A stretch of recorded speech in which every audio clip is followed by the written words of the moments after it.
Prentiss Anderson. I'm originally from Toledo, Ohio, although I've lived a number of places, Detroit, Los Angeles, and Chattanooga. I really don't know how I got started into music. I was born into it and I was singing without really knowing it. My uncle, who lived in Brooklyn, New York, my mother's brother, whose name was Joe Hall, had sang with a group called the Swing Buddies, which had the infamous John Hendricks sang with him, from Hendricks, Lambert Hendricks and Ross and Hendricks. They had a group, and then he sung with a group called the Ink Spots. And then my brother Rufus, he's my oldest brother. I just knew as a little kid I used to watch him go to Bach Conservatory of Music, taking lessons. And he would come in and out on the road. He was traveling on the road, and you know, and me as a little kid, because he's a lot older than me. Who was he playing with? Well, he started off by him being classically trained, and by him going to Bach Conservatory. He started off with people like the Lenny Ricks Trio. They were playing a lot of jazz and doing some stuff. And then he got involved with Marvin and Johnny and Joe. And Marvin and Johnny had records like Cherry Pie, some of the early 1950s, and Johnny and Joe, Over the Mountain, Across the Sea. But Marvin and Johnny, that Johnny was the same Johnny from Johnny and Joe, and he was involved with the Five Keys, which was an early doo-wop group. I mean, a real early doo-wop group. The Five Keys. He played guitar for him? Yeah, he played guitar and sang, and he did a lot of things, and he was constantly on the road just traveling. And so automatically when I was in the 5th, 6th grade, I was singing. I sung with a choir in school, and we had a teacher that used to come to our school and tell us stories as kids. And she was an old lady, and when she passed away, they asked if the school could send a group to sing at her funeral. And our choir director picked the 4 best that he thought he had, that she thought she had. Miss Boland picked the 4 best that she thought she had to sing at the funeral. And I was one of those 4. And we went and sang at a funeral. We got our pictures in the paper, and everybody related us to a group, which we were just handpicked out of the choir. So we started doing little things as a group. It was 2 girls and 2 guys. As a young age, I'm talking about 6th grade. And then after that, there was the early days like of rock and roll, and I got in, and there was a group around Toledo called the Delphians, who had gotten together and formed a little group. And they had one guy who had some family problems and couldn't sing, and they asked me if I would sing tenor for them, lead and tenor, because they knew because they already had their group together and they had their harmony together. So I started singing with a group called the Delphians, and that was one of the early great groups that they did all of Hank Ballard music, Hank Ballard and the Midnighters. We did the Five Royals. We did Wilbert Harrison's music. We did Jackie Wilson's music. We did a lot of soul stuff. And then Jackie Wilson takes you right up to about late 59 or so. Right. That's when he started. Right. But Jackie Wilson had already started. Jackie Wilson, we used to listen to Jackie Wilson with a group called Billy Ward and the Dominoes. Mm. He was tenor and sang lead with a group called Billy Ward and the Dominoes. So we always knew Jackie Wilson, and my brother lived in Detroit. His name was Lee Rogers, and he sung with a group. Now, Rogers was the name he took later, right? Right. Was, right. He had a different name and then took right. Rogers. Well, Rogers was his real name. Yeah. That was his first name. So he put the Lee. His name was Roger Lee. Okay. You know, which most people, except me, have a middle name. It was Roger Lee. You know, most people always had a middle name. And he didn't like that. So he just switched it around and called it Lee Rogers. And he used to sing with a group in Detroit called the Barons. The Barons in his early days, and they had a number of guys in the group. Who were some people that sang with the Barons? Well, it was Lee. There was a boy named Tyrone Douglas, who later sang with a group called the Undisputed Truth, who made Smiling Faces, Sometimes Tell Lies. And Norman Whitfield did a number of things on that group. I mean, they were, oh boy. I can't think of all the hits that the Undisputed Truth had, but Norman Whitfield produced a lot of records. Tyrone Douglas sang with Lee. Duke Browner, who later wrote music and produced a lot of records for Harry Buck at Big Top Records. You know, which had groups like the Volumes, Johnny Perkins, Sammy Turner. You remember Lavender Blue by Sammy Turner? The Volumes had a record called I Love You, and then Dale Shannon, Hats Off to Larry and My Little Runaway, and stuff like that. He was from Detroit. And Johnny and the Hurricanes. And Duke Brown, and then later on Johnny and the Hurricanes came, but they were a band. You know, they didn't do a lot of singing. They did Red River Rock and a lot of their songs. They also were from Toledo. Yeah. Well, from a town on the outskirts of Toledo, and they claim Toledo as their hometown. But, after I was singing with the Delphians, we were singing somewhere, and we did a lot of things. We had traveled doing, like in the early 50s, most of the black entertainers did things like what we call cabaret parties, which it was like a concert, but black people had their own little halls that they go to.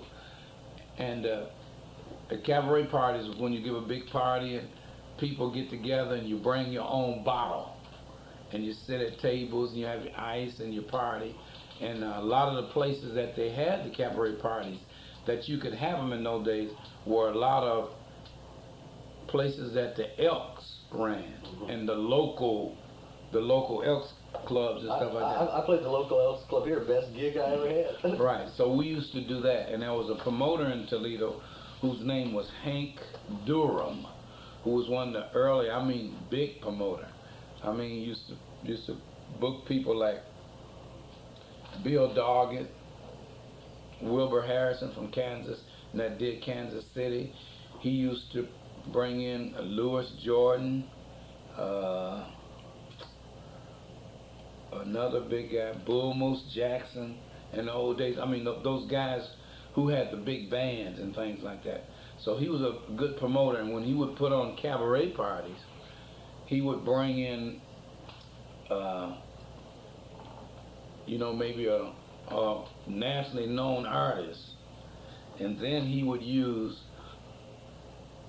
our group, which were local artists, although we did professional work. Yeah. And we did the same thing that Hank Ballard and the Midnighters did. He knew he could get us for $50. Right. You know what I mean? He knew he could get us for 50 or $75. If it was in Toledo, he would get us for $50. And if it was like in Sandusky or somewhere else, he would give us an extra $25, maybe $75 if we had to travel somewhere for the group. So he'd have big names, and one of the big names on the black circuit, or the chitlin circuit as they call, was black people always pride themselves in dance and music, and he had a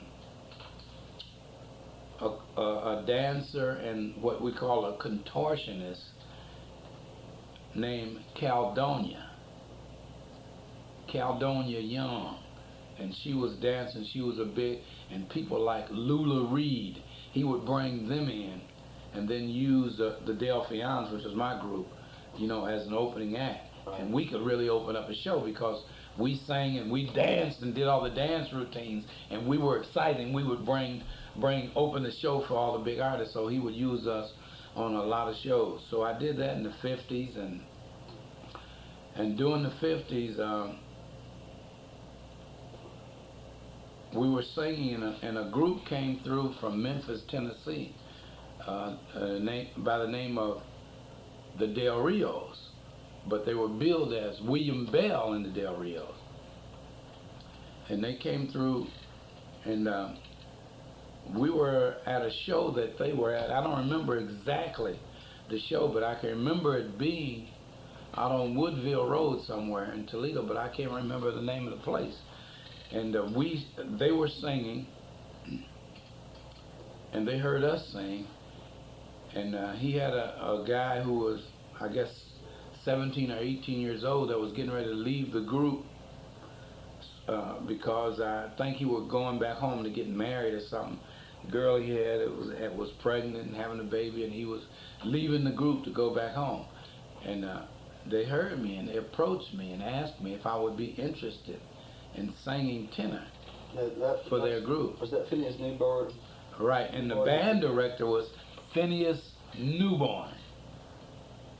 To the world, it was Phineas Newborn.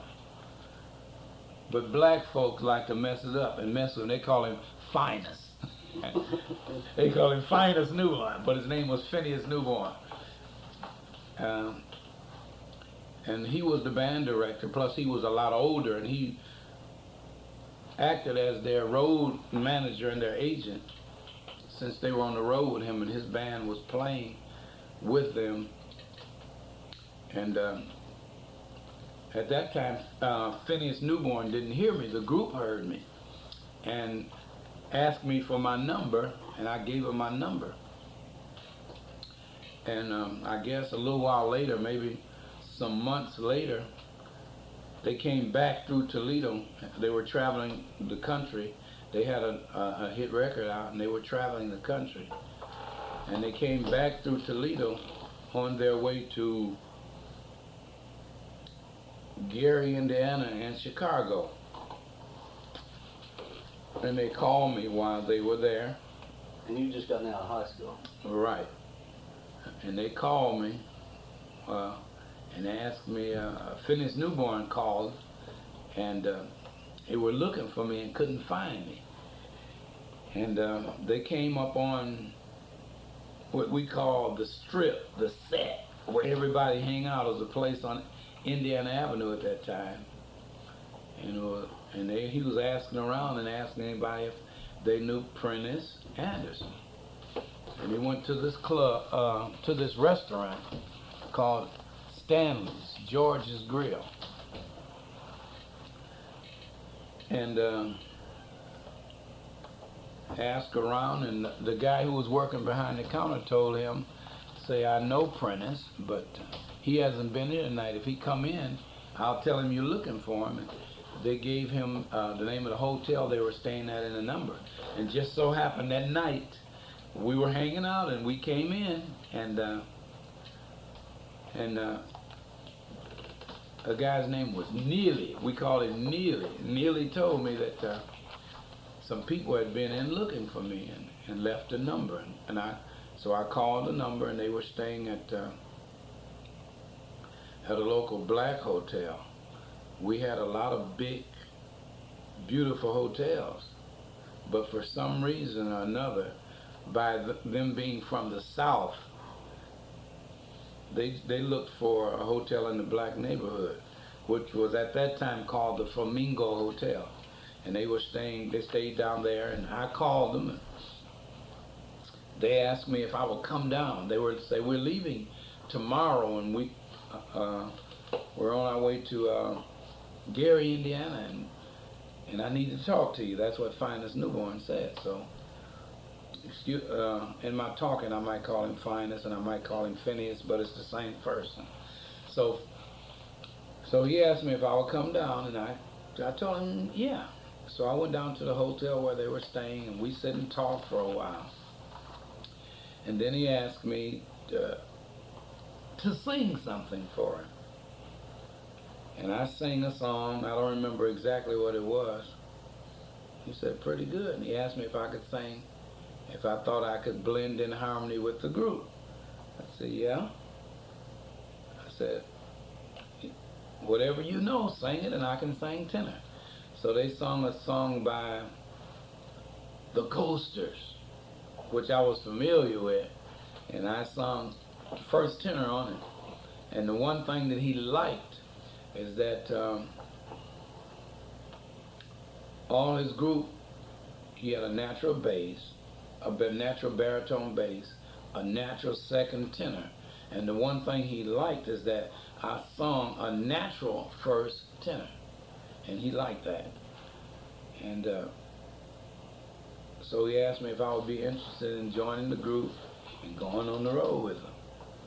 And then he told me how much they were paying and how much I'd be making. And my eyes popped open. I said, yeah.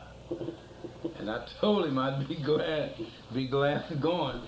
And he said, okay, well, meet us here in the morning or tell us how to get to your house and we'll come by and pick you up. I said, well, let me call you. And, well, I'll come where you are. That's what I said. I said, I'll be down here in the morning. But they still had my home phone number. But I hadn't asked my mother. I didn't tell him I had to ask my mother. So I went home and sat around the house, and my mother knew I had something on my mind. So she asked me, what's the matter with you? You're acting strange. And then I told her that the group was in town, and Phineas Newborn had asked me if I would go on the road with them. And I didn't know what to do. And like my mother, she said, what do you mean? What are you going to do? I said, well, I didn't ask you. She said, well, you don't need to ask me. She said, you're free to go and do what you want to do. She said, you can go. What are you going to do anyway? So you ain't going to school? You ain't going to college? She said, your brother Rufus left when he was 16. She said, he went left 16 and joined the Army. He joined the Army and did some other things. She said, sure, you can go. And I was glad to hear that. So I went and packed my little 3-pair pants that I had and my one little suit, I think. One suit, 2 or 3 shirts, and a couple of underclothes and stuff, and a toothbrush. And I was real excited, and I told them that I could go and they could come by and pick me up instead of me meeting them, because I got the okay from my mother. So next day they did. They came by and picked me up, and we left and we went to Gary, Indiana, and that was the last date that their original singer had done with them. So I got a chance to sit and watch, and at that time, most of the southern groups from the South, they could sing, but they also believed in something else, and that was dancing. They could dance and do those dance routines real good, because Southern folks pride themselves in choreography, because they knew they had to be the best. So I watched, and then later on that evening, after the show, they put him on the bus and he went home, and we got together and we did some rehearsing, and I went over the dance routines with him, which came very easy to me because we were dancing also. So all I had to learn was their particular moves, and I did. And we did songs like Graduation Day and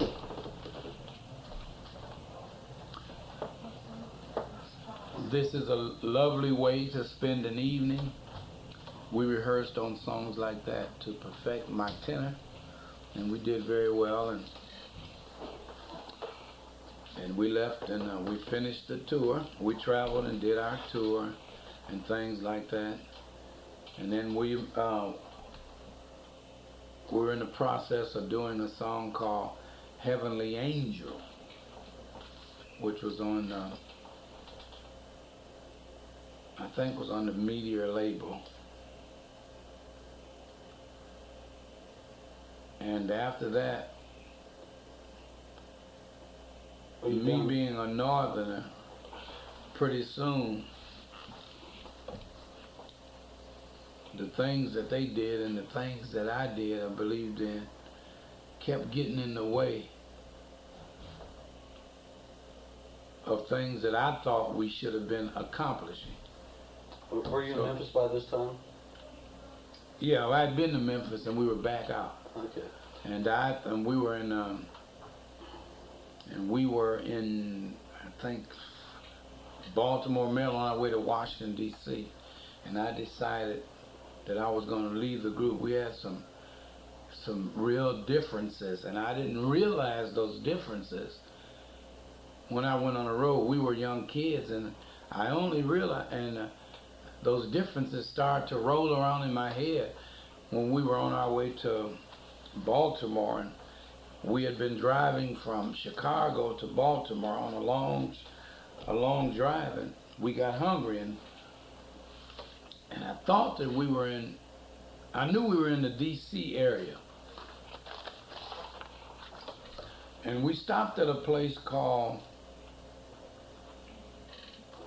I think it's either Church Falls, Virginia, or Falls Church. I don't know. It's either Falls Church or Church. It's Falls Church, Virginia. We were traveling, we were young kids, and we were hungry. So we decided we were going to get some hamburgers and French fries. And I didn't catch on to what was going on. They asked me, go on and get us hamburger and French fries. I jumped out of the car. I got them, jumped out of the car, went in the place, and walked up to the counter and said, and the waitress was there. She looked at me, and I said, I'd like 4 hamburgers and 4 French fries. And she just looked at me. So I know she heard the order, but she didn't say anything. So I just figured that she had taken the order. And I was standing there waiting like I would do, if I was at, we had a place in Toledo called the White Hut. We had a place called Cupie's that sold hamburgers. We had the Big Boy Drive-In, which we got hamburgers at. So I just thought... Hamburgers didn't come very quick, did they? No, so I was sitting there, and she done, and then a little while later I heard them go, a little siren, and the man comes in and says, hey, you, what are you doing in here? I said, getting some food. He said, come outside. It was a cop, so he told me to come outside, and I came outside, and he made everybody get out of the car. And so you guys get out of the car. He says,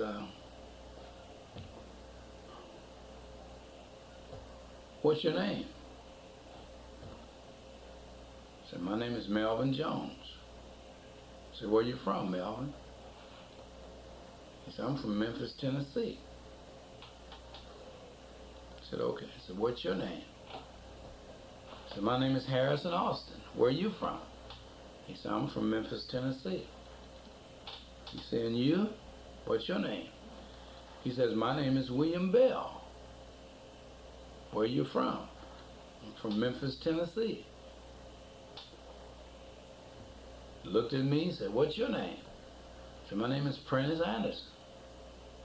Where you from? I'm from Toledo, Ohio. He said, well, let me tell you this. He said, you're in Falls Church, Virginia. And you don't go up and walk in no restaurant. He said, now you boys know better. Y'all from Memphis. He said, you might not know no better because you're from Toledo, Ohio. But you guys know better. You know you don't go and walk in no restaurants, order no food. And at that particular time, I looked at it, and it's still the reality of all of it really didn't sink in as a young boy. So he said, I'm going to let her fix the food for you, since you guys are young singers.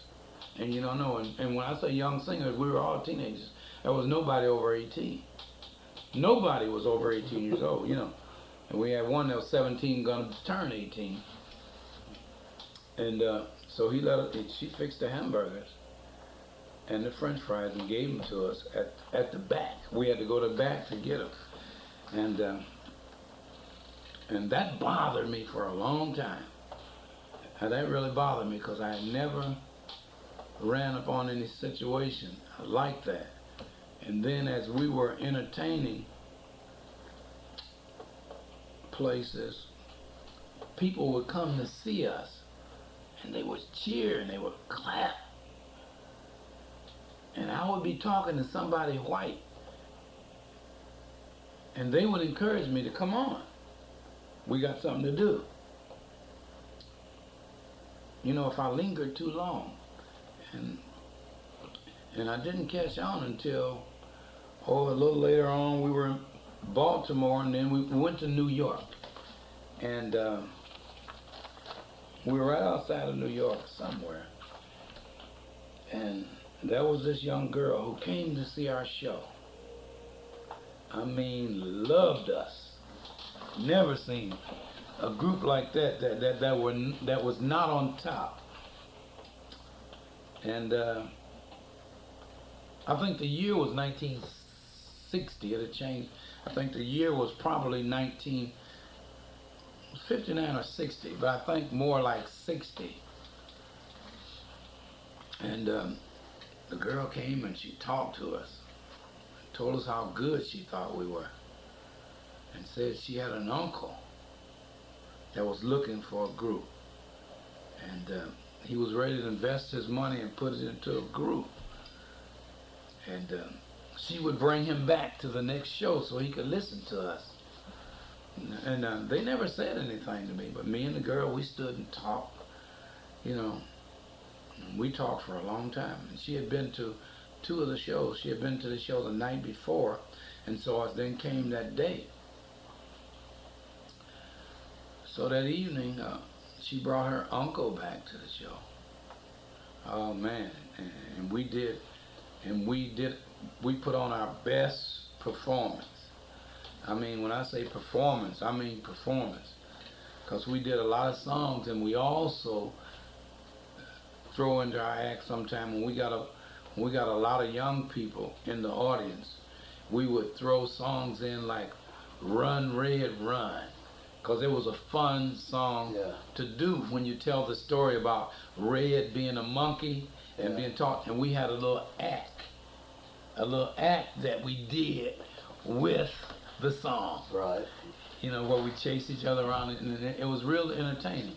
Rather than just the regular dance routines on the other songs, right, we had incorporated an act in there, and everybody loved it, and it also put a little humor into the group, and that's what everybody likes to do. Everybody likes to laugh as well as watch entertainment. So we put on a real good show that night, and the guy came back after the show and wanted to talk to us. So we sit down, we talked to him, just us four as a group. It's a white guy or black guy? Oh, he was a white guy. Yeah, I was picking up on that there. Oh, he was a white guy. Yeah. And his last name was Possessi.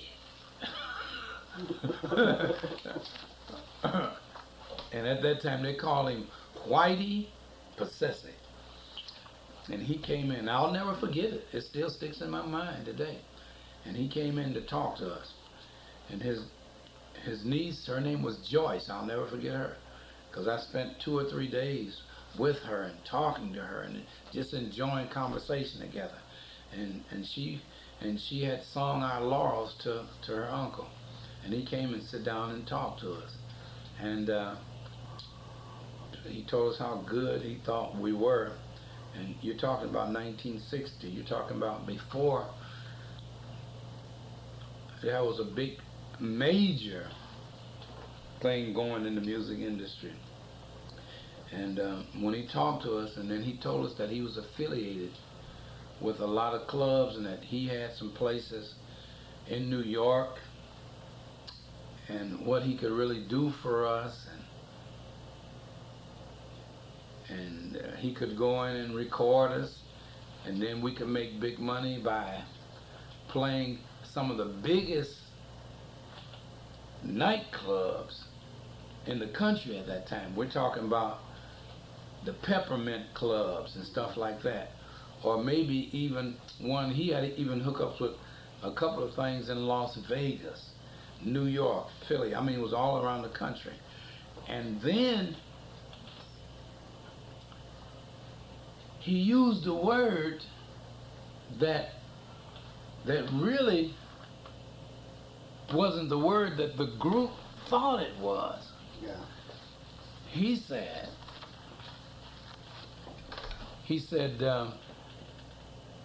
I got a lot of clubs that's syndicated across the country. And you guys can play them. I got a hookup with all those clubs accounts, and you're guaranteed to make such and such of dollars and money. Right. And his choice of words wasn't so good, because the word he said was syndicated, and they thought mafia. And those 3 young boys, which from Memphis, when he said the word syndicated, they thought mafia. And as it was, they didn't have many dealings with white people anyway. As it was, because Phineas Newborn was black, and I guess all the things there, and it was something. And he was talking about money. I mean, money. More money than my daddy made in a year. Yeah. You know, he was talking about money. And I was already making as much money as my daddy was making a week singing right then. And he was talking, I'm talking about big money. And we were leaving we were supposed to be leaving the next evening, and he said that he would like to know our answer about it tomorrow. And he had set up what time? And he talked to us real good, man. And to me, that sounds like a dream come true. Is what I had always been hoping for. Yeah. And working for and singing for, to get that big deal and that big break. And after he left, it hit me right square between the eyes. They weren't going to do it. They were not going to do it. We ain't gonna, and no matter how much I talk, I say, he didn't mean that. He didn't mean that. Man, don't you? It was good enough for Sammy Davis Jr. It's going Right. to be good enough. Right, that's what I was thinking. And I never was the same with the group anymore. And I was brokenhearted, and I was really hurt. And I told him that if you ever, and my words were, don't you understand that whatever you do in life, if you ever make it big, you're going to have to deal with white folks anyway. record companies, contracts, booking agents. Somebody's gonna have to book you that's gonna be white. What do you mean? Yeah, well, And I didn't understand what they were talking about. You know, me growing up in Toledo, I mean, elementary school, I've been around white kids all my life, junior high school, football, and I mean, everything. And they were, and it just didn't, man, a week later, or maybe 2 weeks later, I was gone from the group. I left. when you were in I was Memphis, brokenhearted. let me get back when you were in Memphis, because the Del Rios, when you were with them, backed up some other people that were recording for like Stax and so forth, and I have this one record that I know that you're on. Can you talk a little bit about what songs you sang backup on? You mentioned that didn't you sing backup on Carl Thomas, some of Carl Thomas's stuff? Yeah, Del Rios did background on Gee Whiz. Yeah, that was a big hit for her. Yeah, and then Jimmy Hurt.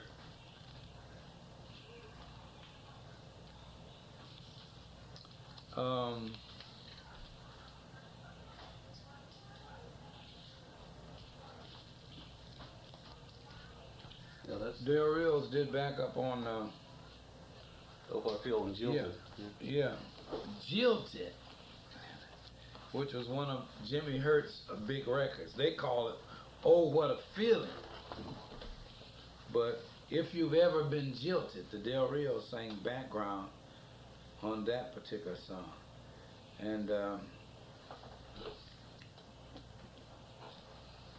tell you, the Del Rios, man, they were. You talk about a good group, and they were clean cut, and I love singing with them. And when I say clean cut, I meant nobody smoked, nobody drank. I mean, there was very few young guys. They didn't drink beer. They were clean cut. And William Bell was a very clean cut guy.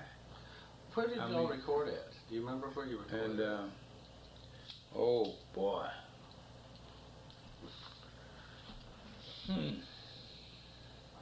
That's been some time ago.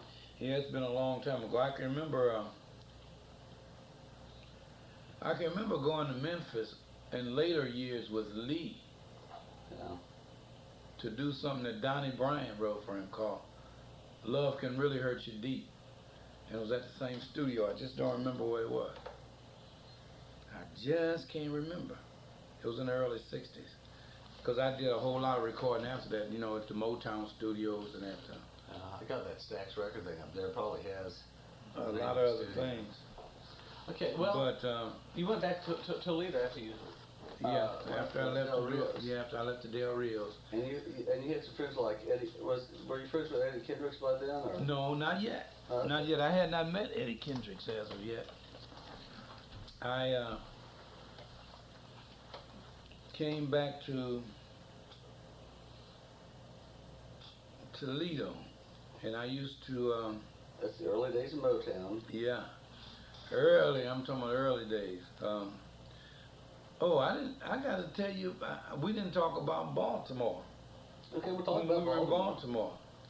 When we were in Baltimore, we had been singing, and they put in all the hotels. They put a little book out, a little book called "All Around the Town," and what it does is that. And I don't know why I didn't bring it. I got one. It tells all the entertainment that'll be going on in the city while you're there. And I was sitting in the hotel and I was flipping through the book all around the town. We were looking, and I saw at a club that a group called The Miracles were going to be singing. I said, oh, the Miracles are in town. Good.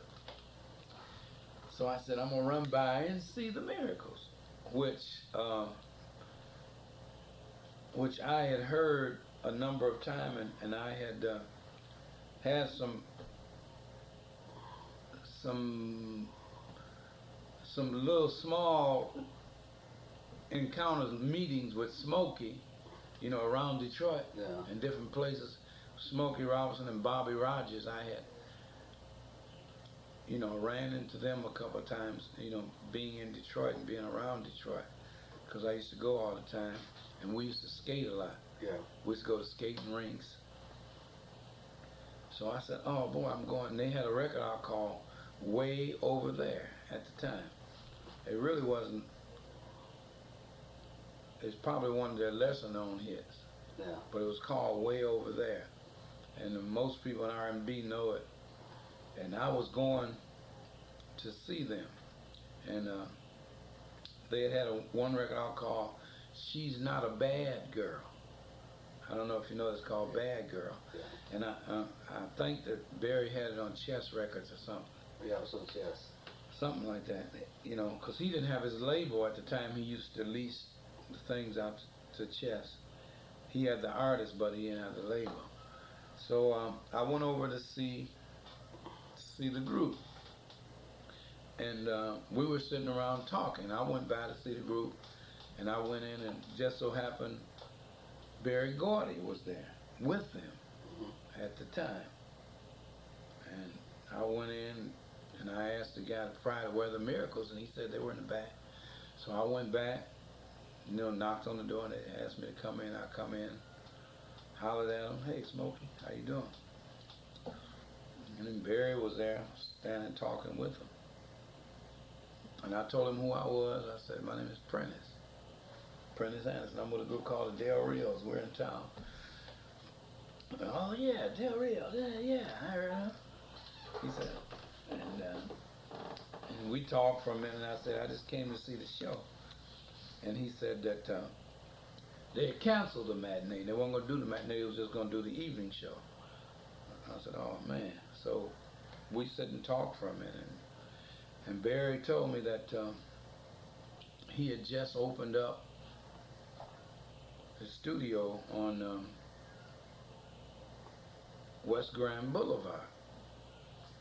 And he was always looking for new talent. And if I ever came back that way, back to Toledo, or was in Detroit, to give him a call.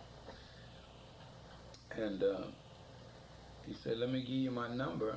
He said, and if you ever that way, call me. You still remember the number, don't you? And I said, I don't need a pencil, just tell me a number. I know that. And he said, the number is Trinity 13340. Call me. Okay, switch the tape.